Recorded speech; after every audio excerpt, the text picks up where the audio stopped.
سب سے پہلی بات تو یہ ہے کہ صرف توبہ ہی کرنے میں اتنی مشکل آ جاتی ہے انسان کو اللہ، کہ وہ دنیا والوں کی نظر میں ذلیل و رسوا ہو کے رہ جاتا ہے۔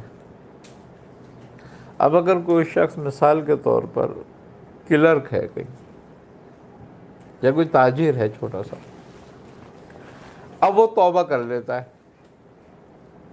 تو وہ تو اپنی نوکری بھی نہیں کر سکتا، حقیقت ہے، اس کو نوکری نہیں کرنے دیں گے۔ صحیح،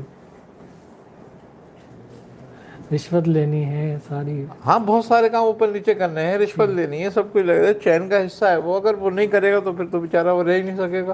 صحیح، پھر دوسرے بات، جب وہ گھر آئے تو گھر والوں سے ذلیل ہو کہ بھئی تجھ پہ کیا دین سوار ہو گیا، سب لوگ بھی تو کر رہے ہیں، یہ تو ایک سسٹم کا حصہ ہے، تو کیوں پریشان ہو رہا ہے؟ اب وہ تاجر ہے تو ملاوٹ کا مال نہیں بیچے گا، اگر وہ تو اس کی تجارت نہیں چل سکتی، بے ایمانی نہیں کرے گا اس کی تجارت نہیں چلے گی، تو اتنی مشکلیں اس کے لیے پیدا ہو جائیں گی۔ کیونکہ بات یہ ہے کہ توبہ سے شیطان بہت چڑھتا ہے، اگر اس کی طرف کوئی تیر جاتا ہے نا جو اس کے دل پہ لگتا ہے، وہ توبہ ہے۔ اب جب کوئی بندہ توبہ کرتا ہے نا تو وہ ایکٹیو ہو جاتا ہے کہ یہ کیا ہوا، یہ تو میرے ہاتھ سے نکل گیا، تو پھر وہ اگر اس پر غالب نہیں ہو پاتا تو پھر لوگوں کو اعلی کار بناتا ہے اپنا، صحیح، اور لوگوں کو اعلی کار بنا کر اس کے راستے میں رکاوٹیں ڈالنے کی کوشش کرے گا۔ کچھ لوگ اس کو ڈرائیں گے، کچھ دھمکائیں گے، کچھ ذلیل کریں گے، کچھ رسوا کریں گے، کچھ پیار سے سمجھانے کی کوشش کریں گے۔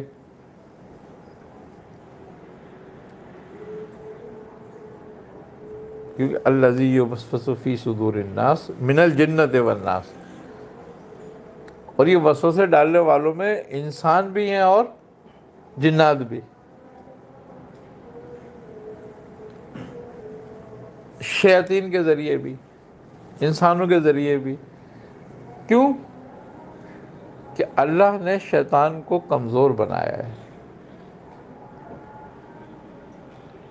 ان کید شیطان کان ضعیفا، ہم نے بے شک شیطان کی تدبیروں کو کمزور کر دیا ہے، ورنہ انسان کی طاقت نہیں تھی کہ اس سے لڑ لیتا۔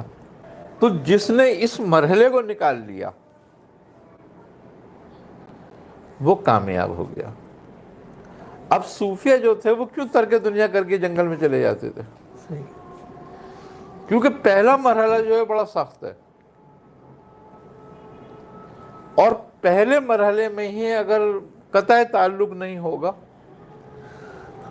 تو وہ کہتے ہیں کہ توبہ کے ساتھ اگر کامیاب ہونا ہے تو پھر ترک لازمی ہے۔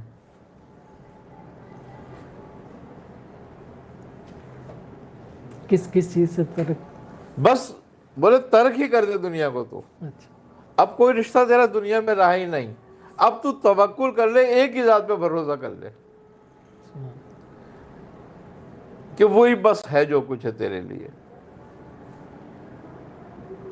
دنیا کا کوئی رشتہ۔ اچھا مزے کی بات یہ ہے کہ انسان کو متنبع کیا گیا ہے، انسان سب سے زیادہ جس محبت میں مبتلا ہوتا ہے وہ اولاد اور مال ہے،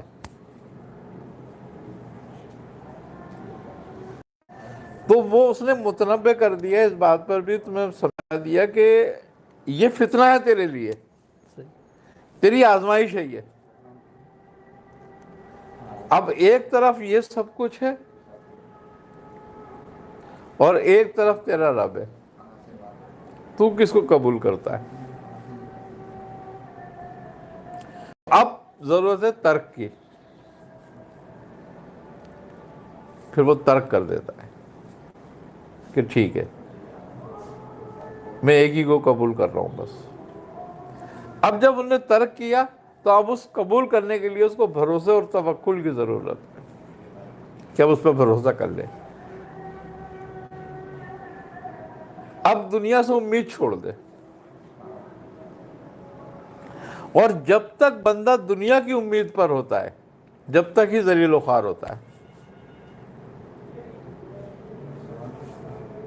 اور جب دنیا سے امید چھوڑ دے گا تو جب ہی رب کی دروازہ اس کا کھلے گا رب کی طرف سے. جب تک بندہ دنیا سے امید رکھتا ہے اللہ اپنا دروازہ اس بندے کی راہ نہیں کھولتا اپنی طرف. لیکن جو دنیا سے امید ختم کر دیتا ہے تو اللہ اس کے لیے اپنا راہ کھول دیتا ہے. وَمَن يَتَّقِ اللَّهَ يَجْعَل لَهُ مَخْرَجًا. اور جو اللہ سے ڈرا اور جس نے اس کا راستہ اختیار کیا اللہ اس کے لیے نجات کی راہ نکال دیتا ہے. نجات کی راہ دنیا نہیں نکالتی. نجات کی راہ اسباب نہیں نکالتے. نجات کی راہ مال و دولت نہیں نکالتی. نجات کی راہ ہی اللہ نکالتا ہے کہ وہ جس نے اس پہ بھروسہ کیا وہ اس کے لیے نجات کا راستہ نکال دیتا ہے. تو پھر توکل کی ضرورت ہے. اور جب یہ تین باتیں پیدا ہو جائیں ایک توبہ ایک ترک اور ایک توکل تو پھر پیدا ہوتا ہے تقویٰ. اللہ سبحان. پھر جس کو ہم تقویٰ کہتے ہیں نا اصل جس کو کہتے ہیں تقویٰ متقی ہونا پھر ریاکاری بھی نہیں رہتی کیونکہ دنیا کی طلب نہیں ہو تو ریاکاری کیا کرے گا وہ. صحیح. پھر جھوٹ بھی نہیں رہتا کیونکہ جھوٹ ریاکاری حسد بغض دنیا کی لالچ میں رکھتا ہے. بندہ اللہ کے لیے بغض نہیں رکھتا کسی سے.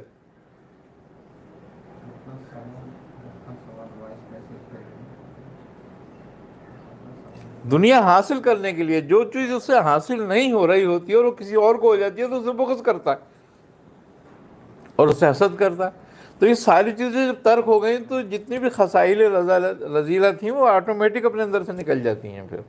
اور پھر اس میں پیدا ہوتا ہے تقویٰ کیونکہ اس کی محبت پیدا ہو جاتی ہے اس کے اندر. سبحان.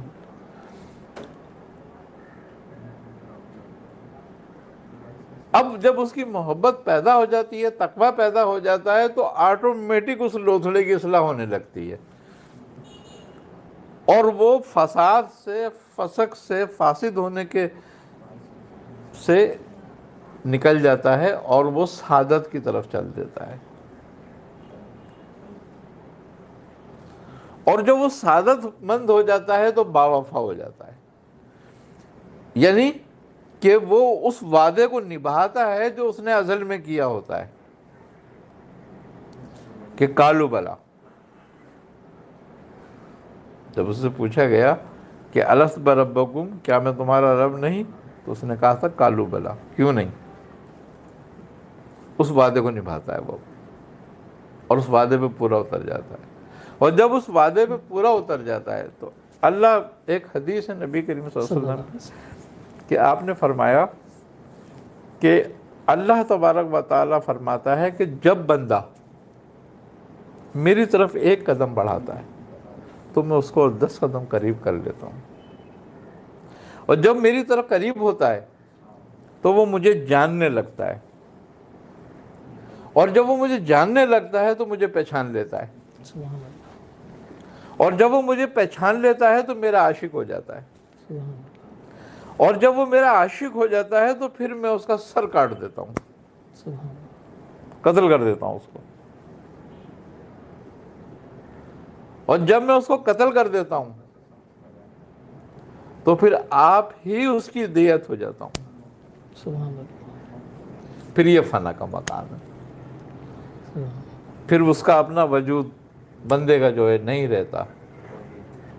پھر وہاں ظہور حق ہو جاتا ہے.